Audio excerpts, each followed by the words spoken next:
multimedia artist, and Francesca Harper, an acclaimed artist and dancer.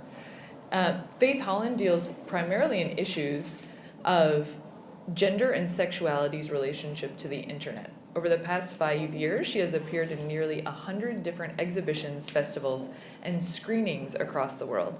Holland was a 2014 New York Foundation for the Arts Fellowship finalist in Digital Electronic Art. Currently, she is artist in residence at Jamaica Center for Arts and Learning and Harvest Works. She received her Bachelor of Arts in Media Studies with honors from Vassar College and her Master of Fine Arts in Photography, Video, and Related Media from the School of Visual Arts, SVA. I think she's hanging out right there. Hello, Faith, come in. I'm ready. Welcome. So this is our microphone. Okay. Keep this little dot here towards your mouth. Towards my mouth. You have an amazing shirt on. Thanks. I was like, I'm coming to DKNY store. I don't know what to wear. This is my husband's pick, so if you don't approve, it's not my fault. Way to go. What's his name? Seth. Thank you, Seth. You did a really good job, Seth. It looks awesome. It's intergalactic. Yes. I like to dress like the internet, so. Which leads me to my first question, Faith Great. Holland. How do you define yourself? How do you define what your message is in this world? In various ways. Yeah. I actually, when I was at SVA, it wasn't my graduation, but the graduation before mine, Laurie Anderson was the commencement speaker, and she said something really wonderful that has forever stuck with me, which was, I define myself as a multimedia artist because then I can make whatever I want. And I Thank was you, like, Laurie Anderson. Yeah, thank you. Those Yeah. are like words to live by, because I work in all of these various media, and I don't want to get pinned down. I work a lot in digital art, and that's really important to me. And I think about the histories of technology and how that kind of intersects with sexuality and gender, and that's kind of my main focus. But I don't ever want to get nailed down to that. And so I make websites, I make GIFs, I make videos, but then I also like to make sculptures, which is something I'm working on right now. Oh, what are you working on right now? Okay, well, Yeah, so that's in a Jamaica, perfect question. Yeah, in Jamaica, I've had this studio for the last year. It was set up by NIFA. And I have started these long wire sculptures.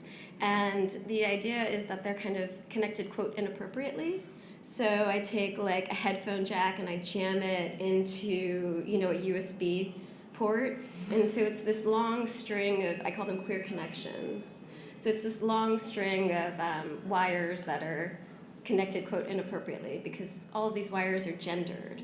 So there's the outies, which are considered male, and the innies that are considered female, and they go together in this like heterosexual coupling. So I wanted to kind of throw a wrench in there. Yeah, reappropriate connections in all new ways. And what started this passion for you? Because most of your work that I have seen really focuses on sexuality, on gender, and the internet. Yeah, I mean, it really goes back to what I studied as an undergraduate at Vassar. I went to Vassar. I didn't know that. I went to Vassar oh my God. too. Wait, when were you there? Sorry, I'm totally to tell the world my age. Now, sorry, we're going to have this little moment. I graduated in the year 2000. Okay. I did film studies. Yeah, okay. Yeah. So media studies didn't exist when you were, I was the first graduating class. But there I was working on pornography. I was one of the editors in various capacities at Squirm, which maybe you intersected with. No. It was an on-campus erotica magazine. Great fun. Lots of naked undergraduates. And that's where I really started developing a kind of critical language to think about sexuality, and particularly its representations. So it was kind of extracurricular and curricular, both. And then later I was really actually approaching it from a film studies perspective. But later, as I was a photographer, as I moved towards newer media, I kind of reconnected with these ideas of the internet, and I really was a child who very much grew up on the web. I spent a lot of time, I was a sick kid, so I was home behind a computer a lot. So those were also all those kind of important like sexual years, puberty happened online for me.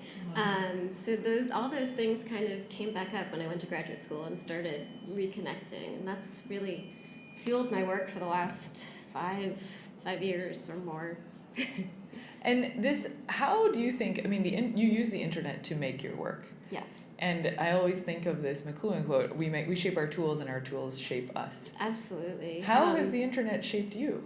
In every way conceivable. It shapes my work all the time. I use a lot of appropriation in my work, so I'm constantly deriving from Google, from Giphy, from YouTube. It all comes from there, and it's meant to comment back on there, but also personally, I'm sorry, I feel like I'm giving all this feedback. No, you probably can hold it closer. We'll have less feedback then. Oh, less feedback. Okay.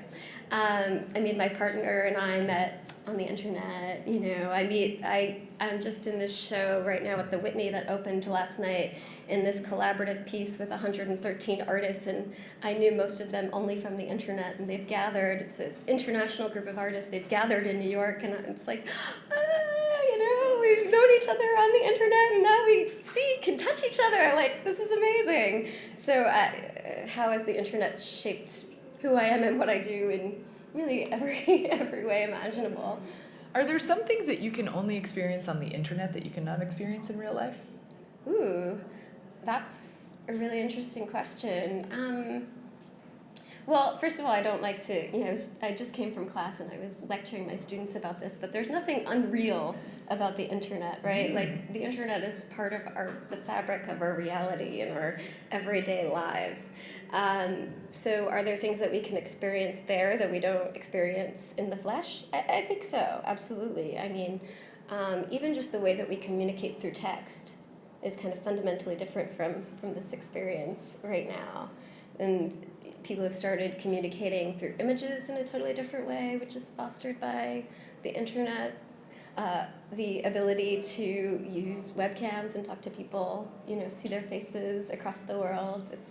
It's all pretty different, I think. Yeah. Yeah, and you have a specialty in exploring sexuality. Yes. And I'm curious what your perspectives are on how specifically digital technology and internet communication, has that changed our experience with sexuality? Has it changed our experience with sex? A lot of the work I've seen you do also talks about pornography as a medium. Yeah, I'm not a kind of pornographic hysteric, I think there's been, particularly over the last 50 years, a lot of kind of different waves of feminism kind of coming in and criticizing pornography and trying to shut it down. But the mediation of sex is something that goes back, thousands of years. It's really embedded in our culture. We can think about sexualized cave paintings. We can think about early sculptures that were phalluses. It's not something new. It is something, I think, that's changing, right? We're seeing particularly this idea of connecting over space and time.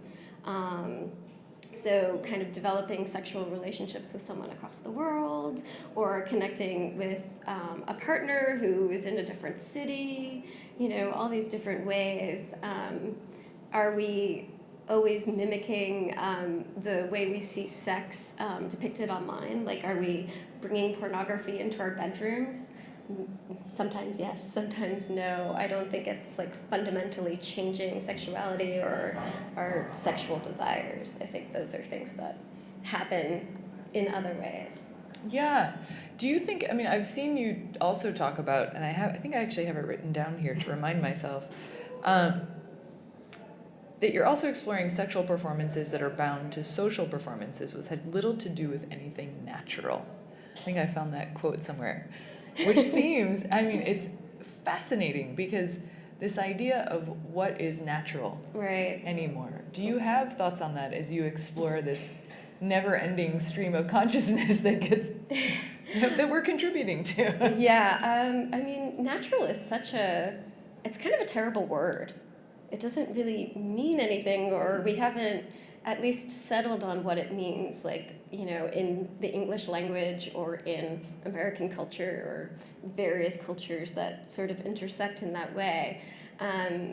So when we use the word like, natural sexuality, it's generally has nothing to do with anything that's biological. It's these kinds of cultural formations, and they're generally means of control, right? Like, again, thinking about heterosexual couplings, right, and the idea of gay marriage. There's never anything unnatural about, gay sex, for example. But it's these cultural institutions, societal norms, social institutions that try to make it appear that way. And so I think natural is more of a political tool, actually, than anything that has anything to do with nature. Does the artist have a responsibility within that to redefine, to criticize? How do you see that acting out in the world? Absolutely, yeah. I mean, I would hope so. Not all artists do the same thing, but that's something that's definitely important to my practice is, creating a kind of critique that can be mobilized. I often talk about my work as a loving critique of pornography because I think it has a lot of problems, but it really ought to be better, and I want to kind of criticize it in order for it to move in a different direction, in a better direction. Yeah, we had Cindy Gallup on several weeks ago, and she has a wonderful platform, Make Love Not Porn. Mm-hmm. And I think even just these redefinitions absolutely are interesting. Is there, you teach, and I think that probably is very clearly a tool in your practice. Are you drawn to any form of other education or of product? Like, where does function maybe play a role in your work? Perhaps that's a better answer or question. Yeah, I kind of represent my ideas and my practice in a variety of ways. I do talks. I do some writing, not a lot. I'm very often associated with writing, but I don't actually do it that much. But I actually, just recently at Harvest Works, as part of my residency, I'm making an app. And the app is a kind of practical use of some of the ideas I've been thinking about the sexuality of our devices. I don't have mine. I put it somewhere else, so I feel like I want to grab it. You can use my phone if you want. Okay. This is an intimate moment. There you go. Yeah, sharing phones is actually very intimate. But so the app is very, very simple. You open it up. There's a logo, and when you tap on the logo, it vibrates, and so you can control the vibration of the phone, and you can use the volume buttons to make it stronger or weaker as suits your needs. And it's really about kind of exaggerating but also making functional the kind of sexual relationship we have with our devices. So we get we get our pornography through our devices. We connect with other people. I was just on the subway here reading the latest article about dating apps. So we connect to our sexual partners through our phones, through sex, through any number of kind of sexualized things that are coming through our phones. And it, I think, lends itself to having an overall libidinal relationship with these devices. So this makes it kind of, it makes it literal. You can literally have a sexual relationship with your device in this way. This is now, I feel very differently about holding this. Thank you, Faith Holland. I hear that a lot, actually. Yeah, how does that work? Something that comes to mind that I just want to pick your brain on is if you could make a dating app, what would that dating app be? Oh, God. I haven't dated in a really long time. I haven't dated I don't know if I ever really dated, but I've been with my partner for 11 years. Wow. So Seth, you're a great stylist. So it's funny because I read about it, but I don't engage in it. I really like to use other people's phones to swipe for them because it's not something I do, and I'm like, this is fun. Like, you should date this person, or date them this way. But designing a functional dating app, I don't know. Perhaps you just design the surrogate swiper. Yeah, maybe my suggestion is handing it off to your friend to swipe for you and see what you get. A set of instructions. I've also seen some of your work that deals with beauty, because I think also the representation of self and of sexuality through beauty. How have you come to define beauty in your own process? It's such an interesting question. I think I try not to define it. I really, especially the work I make, in the kind of broader idea of beauty, I don't aspire to make beautiful objects. I aspire to make objects that communicate ideas. And so when I'm thinking about beauty, I do some work on retouching and things like that. Actually, I'm working on a new project that pulls apart retouched photographs so you can only see the different layers and not the original photograph. But that's really more about thinking about how we as a culture construct ideas of beauty. You know, if it's thinner, if it's less hair, if it's whiter. You know, there are all these kind of ethnic issues that come into ideas of beauty. So I'm less interested in defining beauty than undefining it. You know, kind of removing all these strictures that we have around it. Yeah, to give us more of a palette of expression, it sounds like. Yeah, I mean, just to really rethink why that's even valuable. Yeah. In this rethinking, a question that I have asked everyone is how do we think about the word woman or female in these times of reconstruction? And you are deep in that, and I'm curious to hear your thoughts as well. Yeah, I mean, ideally we wouldn't really have to, right? It wouldn't be as relevant, but it is unfortunately still very relevant because we're, you know, femme identifying people are very often maligned. We know all the statistics of, you know, what women get paid and how that correlates really negatively to race. So it's still, I think, a really important political category. So as much as I would like to deconstruct gender and have that removed from the equation in many ways, right? Like not feeling like the woman has to, you know, do these traditional roles. We still need to think about femininity and how those kinds of traits are negatively associated as a kind of political category. I mean, Hillary Clinton is, of course, like the perfect example of how there's this huge huge restrictions of like how she can perform femininity. She has to be a mom, but she also has to be powerful and, you know, appear to be able to do a quote masculine job. So yeah, I'd love to move past a definition of woman, but we're not there yet. A complex salad, I would say. Yeah. And you as a practitioner, I mean, you've done so much work. I think it's an abundant amount of content that you have been able to put out in the world. I'm perhaps neurotic in that way. Yeah. What is the fuel for you every day? What keeps you going and motivated? I have a really strong desire to make work, and I have you know, when I finished graduate school, one of my greatest fears was that was it. I looked at the previous graduating classes. I looked at like all of their websites. I probably looked at 100 websites, and I saw when their like last project on their website was, and so many of them it was like their graduating thesis. You know, even going way back, and that was terrifying for me. So when I finished graduate school, I really just I doubled down on making work. And for me, it's really important to just to communicate ideas. I have these ideas, I like to communicate them. But also participate in a community. I have like a really strong community of artists. And there's this constant trade going on. You know, you make something, someone else makes something. It ends up together in a group show or a screening, or I also curate.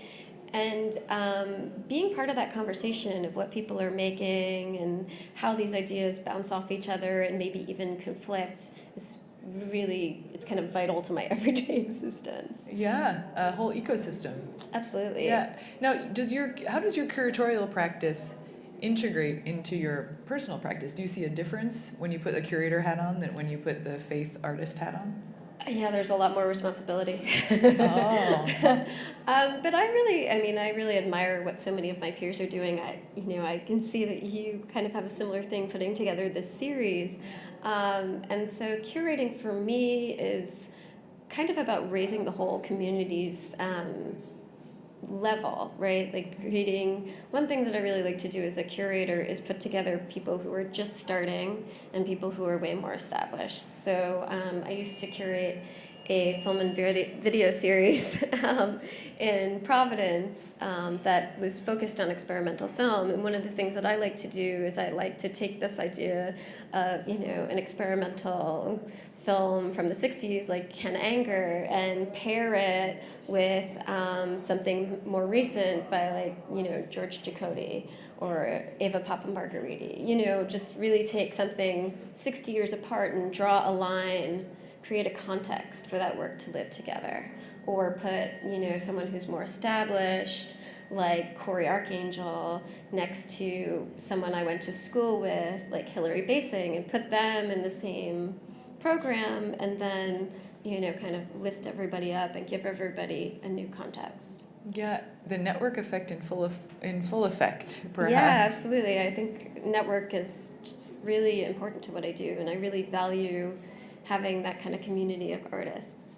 I've had people comment like, oh, so many people think of art as competitive, and we're all like racing to get the same resources, and I was so baffled by that idea, because there's really art is such a collaborative practice. I mean, even if you look at art history, artists get grouped together in movements. This has happened over and over again, and this is the idea of community, like working out ideas with other people. I can think of nothing better. Exactly.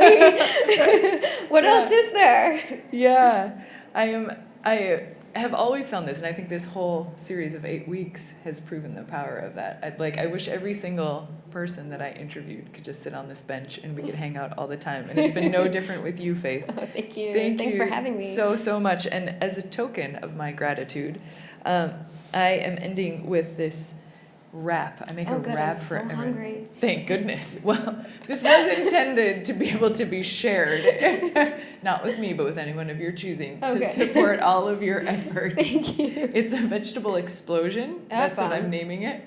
Yeah, so it's kind of an edible. Is it also a piece? It is also a piece. Okay. But you may eat it. Thank you. You're very welcome. Thank you so much. Thank you so much.